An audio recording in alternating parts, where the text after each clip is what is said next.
Hello guys, today we talk about flowchart. So let's get started. So first question is arise your mind. What is the flowchart? So it's a graphical representation.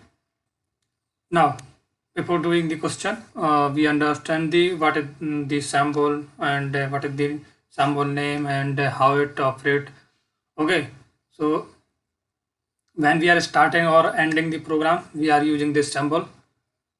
Okay, and when we are connecting the two symbol, then we use arrow.